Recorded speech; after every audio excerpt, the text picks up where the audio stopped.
Time for what's probably going to be the most controversial show I've ever done. Top 10 shortstop prospects in minor league baseball. Let's get after it.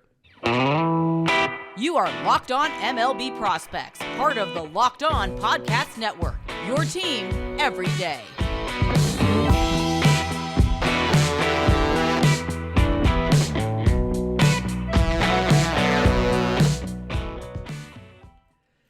Yes, welcome on into Locked On MLB Prospects, your home for all things minor league baseball. I'm your host, Lindsey Crosby, baseball writer for Sports Illustrated, and thank you for making this your first listen every single day. And today's episode is brought to you by our friends at Sports Card Investor.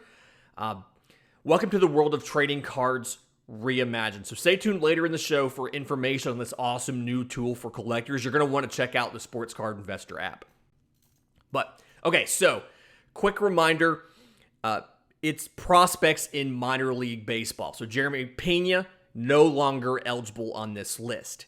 He has played I think he's had more than 130 at-bats in Major League Baseball, no longer considered a prospect for the purposes of this list. But guys that just missed, I'm going to give you top 10, but guys that just missed here, I've got Jose Barrero of the Reds, Liover Peguero of the Pirates, Royce Lewis of the Twins, Orelvis Martinez of the Blue Jays. Guys that just missed. Starting with number 10, I've talked about him so much. He looked fantastic in his season debut on Monday night, shortstop Oneil Cruz of the Pirates. It's our large adult son, 6'7", 210.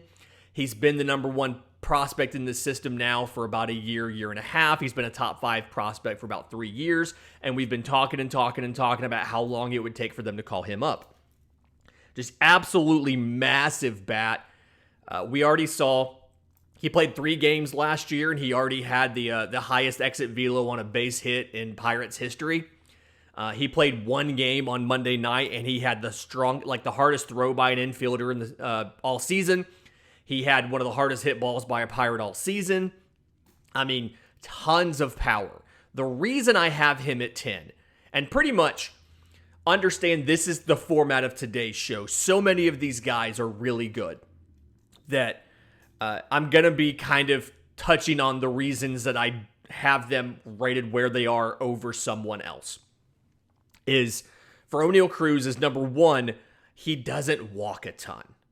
It's something where, I understand he can give you 30 home run power, and that is an absolutely valuable tool. It's something where in 2021, he walked about 7% of the time at AA. And I think that given the long levers and how much he's doing in his swing, as well as the approach he has, he's very eager to hit. He's very aggressive to hit. You can exploit that. You can get swing and miss. You can get him to strike out. So this year in AAA, trying to pull it up, 55 games, 56 strikeouts.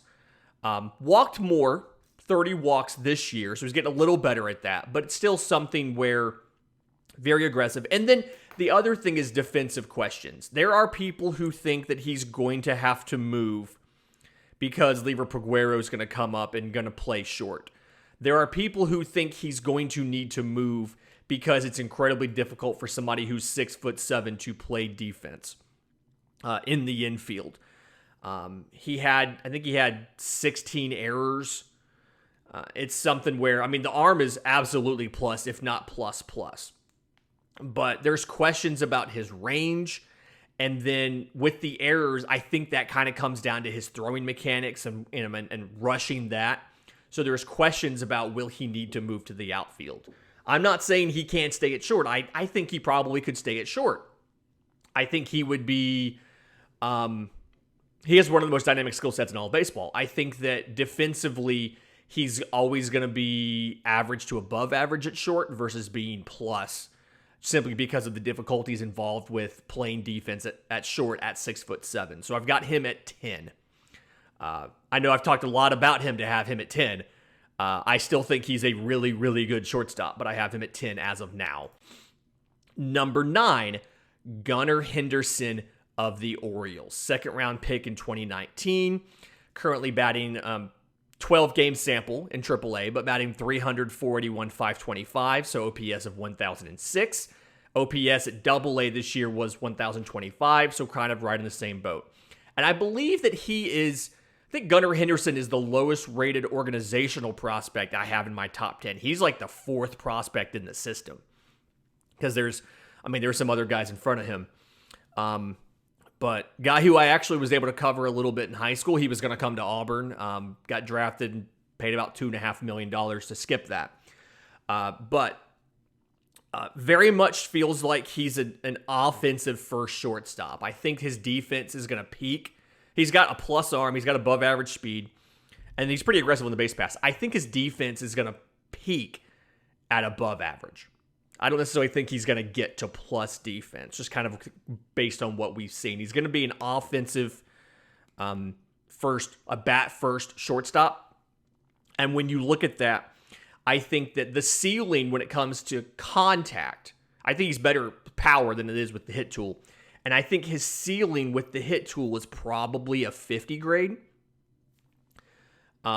He struck out as he climbed the minors. He struck out more. I will say his swing decisions got better. His contact rate got better. And it's something where his hands are really quick so he can get the bat into the zone quickly, get the barrel into the zone quickly. I think he'll pick up more power as he grows a bit. But I just kind of see him capping out at like a 50 grade on contact. And so it's hard for me to move him into the top 5 when he has that kind of, not deficiency, but that kind of ceiling to his game there. So number 9, Gunnar Henderson of the Orioles. Number 8, surprising jump, the player who jumped the most in this list from last season to this season, Ezequiel Tovar, shortstop for the Rockies.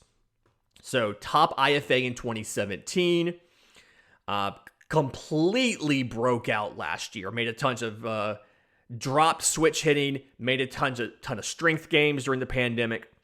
And last year went from low A to high A, 287, had 30 doubles, 15 home runs, 72 RBIs, and 24 stolen bases.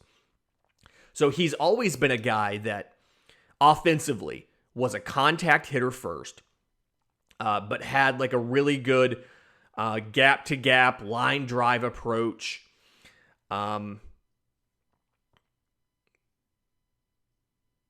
Really good bat-to-bat, like bat-to-ball skills.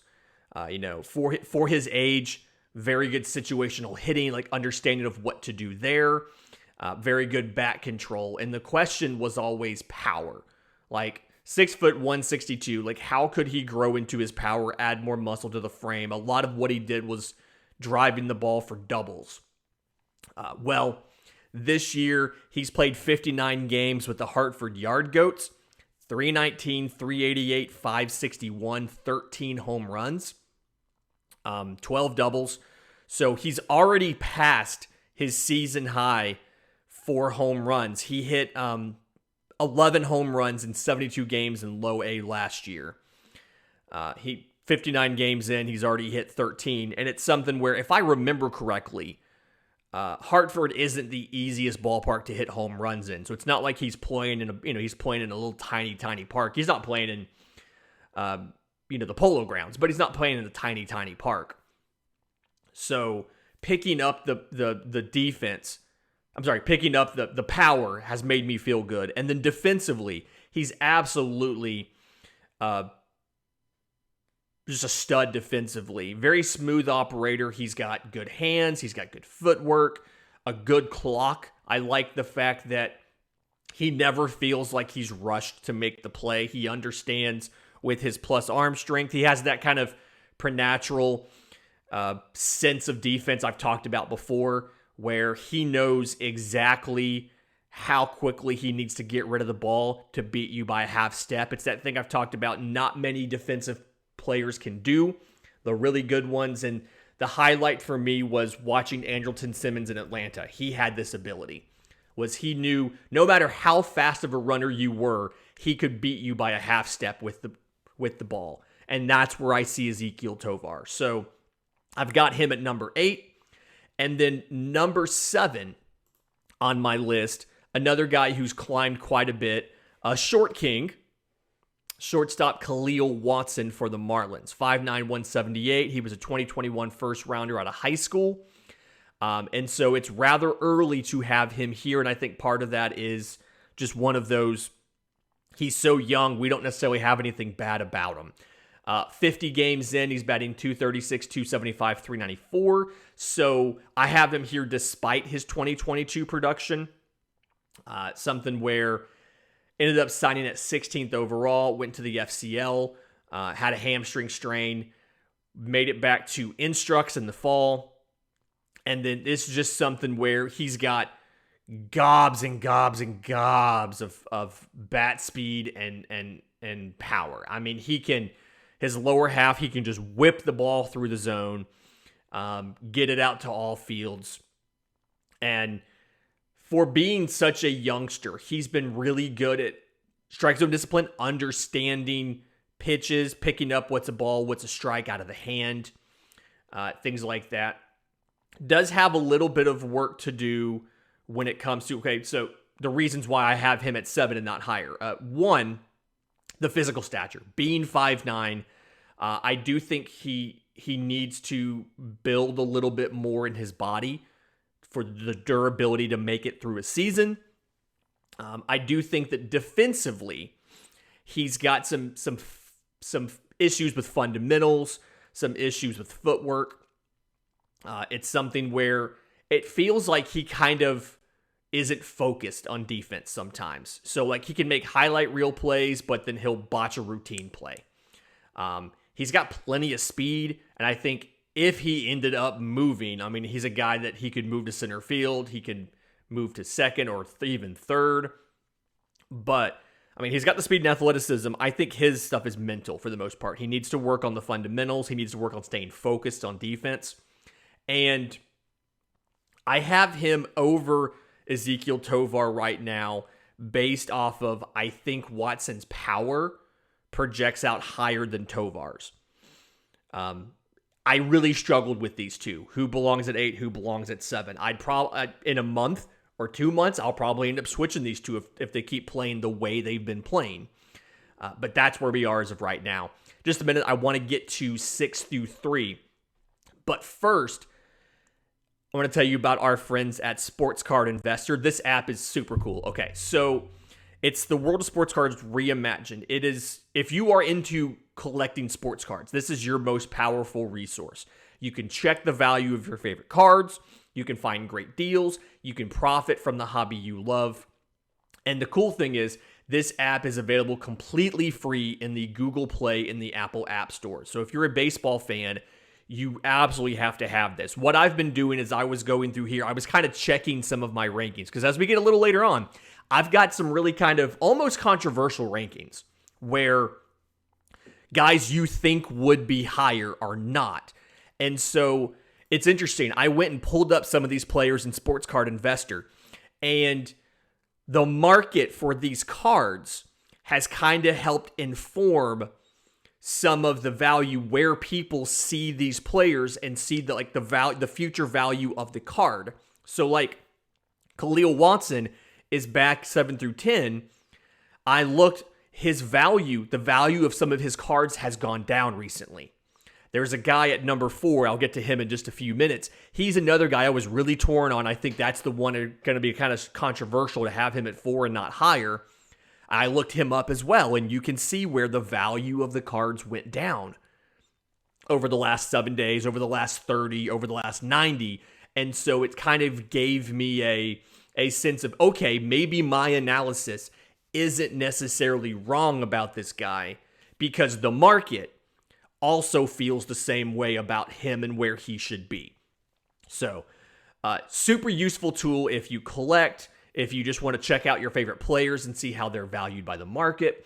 Download the Sports Card Investor app today. It's available for free in the Google Play or Apple App Stores, or go to sportscardinvestor.com/lockedon to check it out. All right, as we get started in 6 through 3, real quick note, something that I wanted to make sure. If you're a fan of the NBA, the entire Locked On NBA channel network is going live on NBA Draft Night. So if you have a favorite NBA team, make sure you subscribe to their Locked On YouTube channel so you get notified when they go live on Draft Night. All right, 6 through 3. And like I said, this is where some of the controversy is in this one. So, number 6, and I struggled with these two guys to figure out the order they should be in as well. Number 6, I've got Jordan Lawlar with the Diamondbacks. Okay, so 6th overall pick in 2021. He's in low A right now, 33 games in, 352, 421, 600. So offensively, he's playing great. 7 home runs, 21 RBIs, 4 doubles, 3 triples, flashing the speed. The reason I have him at 6 and not higher is, one, while he's got plus raw power and it's starting to show up in games, you see his slugging percentage of 600. I think part of that's helped by his speed. He's got plus speed, so he's able to stretch a single into a double and a double into a triple. That helps the slugging number a bit. I do have some swing and miss concerns about him. He's pretty good at controlling the strike zone. He's pretty good at battling through an at-bat, but I do think he swings and misses a bit too much. 33 games, he's got 38 strikeouts right now. It's something I think he can correct, and as he corrects it, he's going to climb this list. There's also a little bit of injury questions. He had a torn labrum. Only appeared in 2 games last year. And so I just want to see him stay healthy. I'm not saying I'm concerned about him getting hurt some more, but we don't have as much of a track record because he got hurt. So Lawlar's a guy I think can absolutely climb this list rather quickly, and he may be in the top 3 by the end of the year. Everything he's done this year has looked great. Cut down swing and miss a little bit, and we will be golden. Right in front of him, I have shortstop Marcelo Meyer of the Red Sox. Another first-round pick, 4th overall. And this is something where, with him, I've got... The questions are different. I wonder about, one, the power. And it's something where, right now, 32 games in low A. He's got 4 home runs. He's batting .275, .362, .481. So the power hasn't necessarily manifested yet. And then he swings and misses a bit, which I don't necessarily love. But it's to be expected from a younger player. It's not egregious, but he still has 42 strikeouts in 32 games. Not horrible. But I wonder, he never really lifted weights in high school. So I wonder about, as he does that and picks up power, what is it going to do to his speed? He's already not the fastest player. He's got below average speed right now. And I think he can stay, if his speed stays the same, he can do the work enough to stick it short. But he's a guy who I see is probably having to end up moving to third base. Now, the thing I like about him is if he moves to third base, I think he's going to be a plus defender. I think he is going to be, possibly elite at third base when it comes to defense. But my questions are just, what does the speed do as he gains power? I really struggled with Lawlar and Meyer. Another thing where I'm kind of second guessing it and thinking Lawlar should have been 5 and Meyer should have been 6. But right now, that's where I have him. Here's the controversial one. I am acknowledging up front, this will be very controversial, and I will probably get lots of hate mail on this. Number 4, shortstop Anthony Volpe of the Yankees. Acknowledging up front, this is going to be very controversial. We've now seen between high A last year, which was fine, and then double A this year. He made that jump. That's the biggest jump for everybody. We always talk about it. But double A this year, 57 games, 231, 323, 407. 7 home runs, 26 walks, 56 strikeouts in 57 games. And we talked about it a couple weeks ago. He really struggles to hit a slider right now.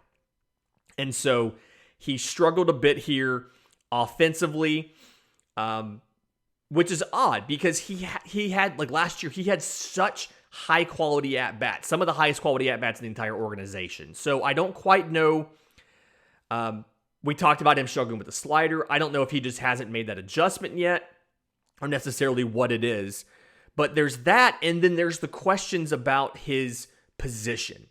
So he's a guy that we look at possibly having to move positions because his range is already average, and his arm is just about average. He's got good accuracy. He's got a good internal clock.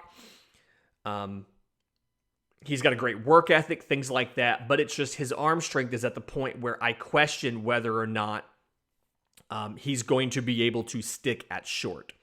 So that's why I have him at 4 versus higher, where there's a lot of predictions that he's going to be the number 1 shortstop prospect next year. I have him a little bit lower simply because he may not stick at short. And then the questions we have about his offensive struggles this year with high spin, extreme changes of speed, and premium velo. Number 3, right in front of him, Marcelo Luciano for the Giants. Another guy that position change questions here as well. But batting .288, 365, 07 in high A right now. 40 games, 8 home runs, 38 strikeouts, 15 walks. And he's a guy that starts a little slow. Speed is below average as well. So him and Volpe in that same position. And so there's a conversation about him having a possible position change as well. Now, if he does that, I think he's going to move to third base, and he has the arm strength to make it work. He needs to work a little bit on some of the fundamentals if he moves to third, but he has the physical tool, the arm strength to play third base. I also think he's going to grow into his power a little bit better than Volpe will. I mean, 2021, and granted, 2021, he was in A-ball. So he was in low A and high A, about 70 games in low A and 36 games in high A, but average exit velo of 90.1, max exit velo of 115. Think he's got the power. He absolutely has what he needs to develop the power.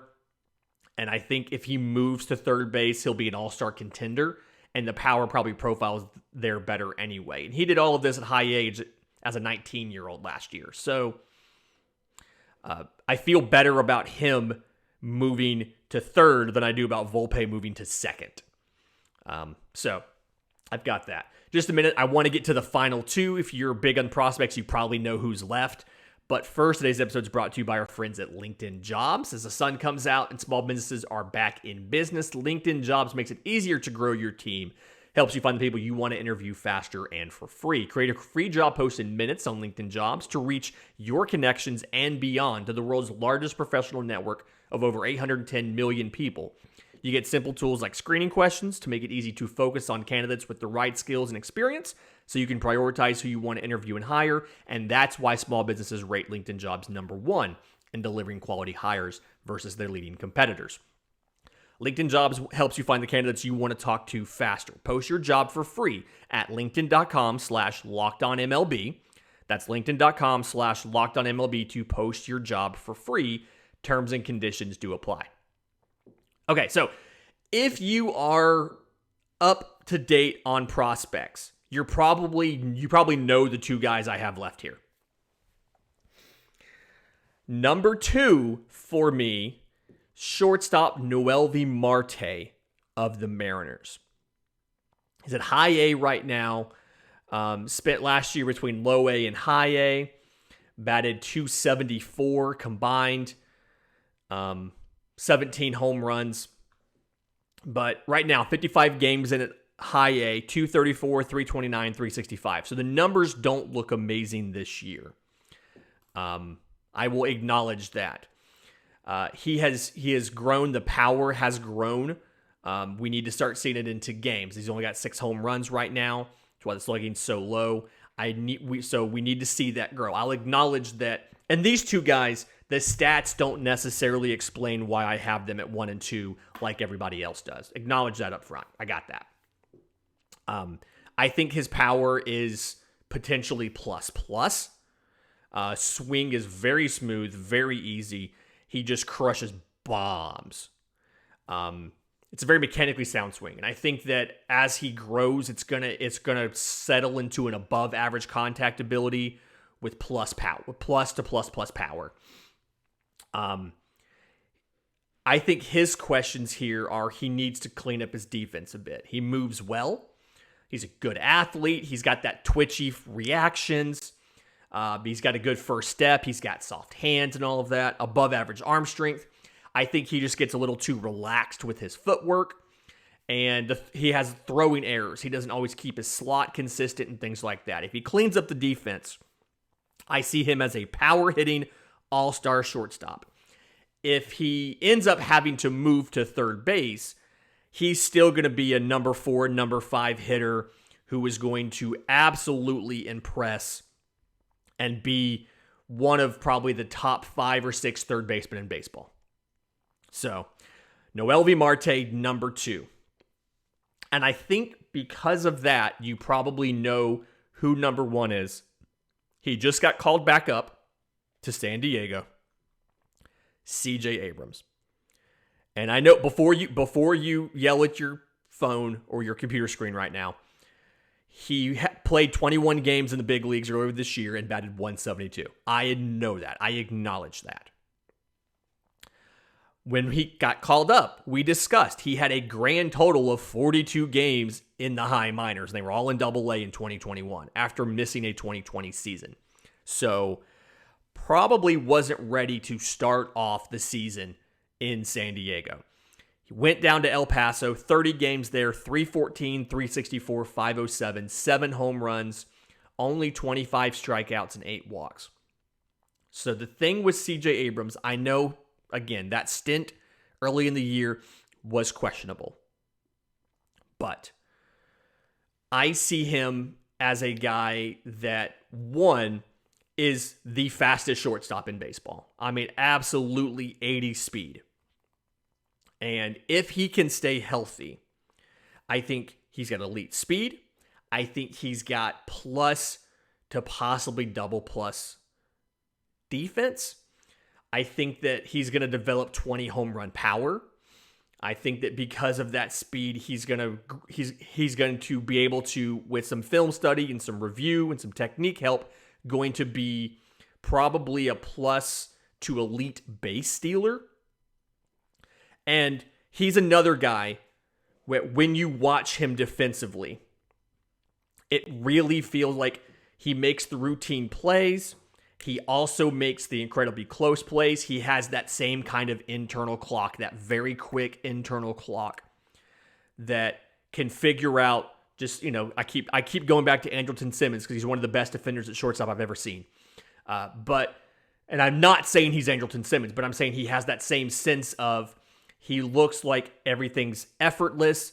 He can get the ball there as soon as he needs to, no matter what. Now, obviously, because of Fernando Tatis, at some point in time, one of these two guys is going to need to move. CJ Abrams is probably the guy that they'll move because Tatis is already established at short. If they were to come up at the same time, I think Abrams sticks at short and Tatis moves somewhere else. But Abrams has the physical talents to move to second, to move to center field, to do any of that. But I think he's a better shortstop than Fernando Tatis. Makes the routine plays, makes the highlight reel plays, and makes them look easy. And so I'm very excited to see, now that he's been called back up, what he looks like and how this works, this new stint in San Diego. Glad we finally got this show in the books. We've been talking about this for a while. Finally got it in. Reminder, on Monday, we do mailbags. If you have questions, I'm on Twitter at Crosby Baseball. The show's on Twitter at Locked On Farm, or you can email us, lockedonmlbprospects@gmail.com. Until we talk again, this has been Locked On MLB Prospects.